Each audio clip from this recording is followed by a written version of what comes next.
Okay ಹೇಳಿ, ಹೆಂಗೆ ಕಾಣಿಸ್ತಾ ಇದ್ರು ಪವಿತ್ರ ಗೌಡ? ಹೆಂಗಿರ್ತಾ ಇದ್ರು ಅವ್ರ ವರ್ತನೆ ಏನು, ಅವ್ರ ಊಟ ತಿಂಡಿ?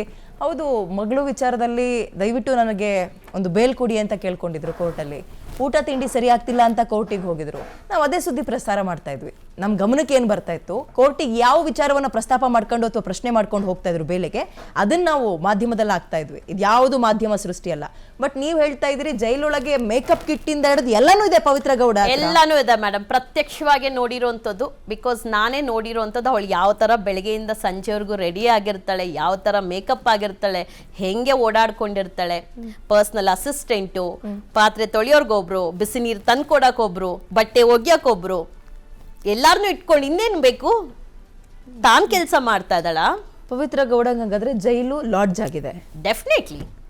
ಡೆಫಿನೆಟ್ಲಿ ಕರ್ಕೊಂಡೋಗಿ ಅಲ್ಲೇ ನಿಲ್ಸಿ ನೇರವಾಗಿ ನಾನೇ ಹೇಳ್ತೀನಿ ಎಲ್ಲೆಲ್ಲಿ ಏನೇನು ಯಾವ ರೂಮಲ್ಲಿ ಇದ್ಲು, ಯಾರ್ಯಾರು ಅವಳು ಕೆಲಸ ಮಾಡ್ಕೊಡ್ತಾ ಇದಾರೆ, ಅವಳ ಕೆಲಸ ಪ್ರತಿನಿತ್ಯ ಅವಳ ಕೆಲಸ ಮಾಡ್ಕೊಡೋರು ಯಾರು?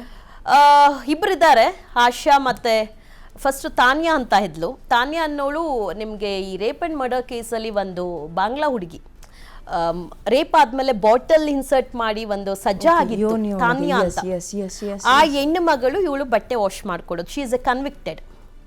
ಇವಳು ಬಟ್ಟೆ ವಾಶ್ ಮಾಡಿ ಹಾಕುವಂಥದ್ದು. 1 ಮಂತ್ ಅವಳು ವಾಶ್ ಮಾಡಿದ್ಲು ನಾನು ಹೋದ್ಮೇಲೆ. ಆಮೇಲೆ ಏನು ಕಿರಿಕಿರಿ ಮಿಸ್ಅಂಡರ್ಸ್ಟ್ಯಾಂಡಿಂಗ್ ಆಗಿದೆಯೋ ಗೊತ್ತಿಲ್ಲ. ಅದೇ ರೂಮಲ್ಲಿ ಇರುವಂಥ ಒಬ್ಳು ನಾಗರತ್ನ ಅಂತ ಇದ್ದಾಳೆ, ಒಬ್ಳು ಚಿಕ್ಕ ಹುಡುಗಿ. ಅವಳು ಅಂಡರ್ ಟೈಲಲ್ಲೇ ಇರೋದು. 4 ಇಯರ್ಸಿಂದ ಇದ್ದಾಳೆ. ಬಿಕಾಸ್ ಅವಳಿಗೆ ಶ್ಯೂರಿಟಿ ಯಾರು ಕೊಟ್ಟಿಲ್ಲ ಅಂತೇಳಿ, ಶ್ಯೂರಿಟಿ ನಾನು ಮಾಡಿಸ್ತೀನಿ ಅಂತ ಹೇಳಿ ಅವಳಿಗೇನೋ ತಿಂಗಳಿಗೆ 2,000ನೋ 3,000ನೋ ಕೊಟ್ಟು ಆ ಹುಡುಗಿ ಬಟ್ಟೆ ಒಗ್ದಾಕ್ತಾಳೆ.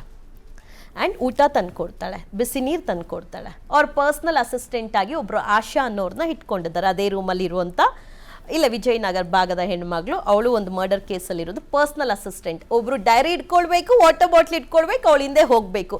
ಇನ್ಯಾವ ಸೀಮೆ ಜೈಲು ಮೇಡಮ್ ಅದು? ಪೊಲೀಸರು ಬಕೆಟ್ ಹಿಡಿಯೋದು ಅಲ್ಲಿರೋರು, ಯಾರು ಕೇಳಲ್ಲ, ಎಲ್ಲರಿಗೂ ಪ್ರಶ್ನೆ ಮಾಡ್ತಾರೆ. ಅವಳನ್ನ ಪ್ರಶ್ನೆ ಮಾಡೋರು ಯಾರು ಇಲ್ಲ. ಅಲ್ಲ ರೀ, ನಾವು ಸಿಗರೇಟ್ ಸೇರ್ತಾ ಇದ್ದಾರೆ, ಮೊಟ್ಟೆ ಟ್ರೇಗಳು ಸಿಕ್ತು, ಪಾರ್ಟಿ ಮಾಡ್ತಾ ಇದ್ದಾರೆ, ಬಿರಿಯಾನಿ ತಿಂತಾರೆ. ಇದು ಜೈಲ ಮಾವನ್ ಮನೆ ಅಂತ ಬೆಳಗ್ಗಿಂದ ಸಂಜೆ ತನಕ ಏನ್ ಸುಧಾರಣೆ ಆಗ್ತದೆ ಜೈಲಲ್ಲಿ, ದಯವಿಟ್ಟು ನೋಡ್ಕೊಳ್ಳಿ ಅಂತ ಆಫೀಸರ್ಸ್ ಗಳಿಗೆ ಬಾಯ್ ಬಡ್ಕತೀವಿ. ನೀವು ಬಂದು ನೋಡಿದ್ರೆ ಹಿಂಗ್ ಹೇಳ್ತಾ ಇದ್ರಲ್ಲ ಸಂಧ್ಯಾ. ಜೈಲಲ್ಲಿ ನಿಜವಾಗ್ಲೂ ಕೊಲೆ ಆರೋಪದ ಹಿನ್ನೆಲೆಯಲ್ಲಿ ಒಳಗಿರುವ ಪವಿತ್ರ ಗೌಡ, ರೇಣುಕಾ ಸ್ವಾಮಿ ಮರ್ಡರ್ ಕೊಲೆ ಆರೋಪಿ ಪವಿತ್ರ ಗೌಡಗೆ 2-3 ಜನ ಅಸಿಸ್ಟೆಂಟು, ಒಬ್ರು ಡೈರಿ ಇಟ್ಕೊಳ್ಳೋಕೆ, ಇನ್ನೊಬ್ರು ನೀರ್ ಬಾಟಲ್ ಇಟ್ಕೊಳ್ಳಕ್ಕೆ, ಮತ್ತೊಬ್ರು ಬಟ್ಟೆ ತೊಳ್ಕೊಡಕ್ಕೆ.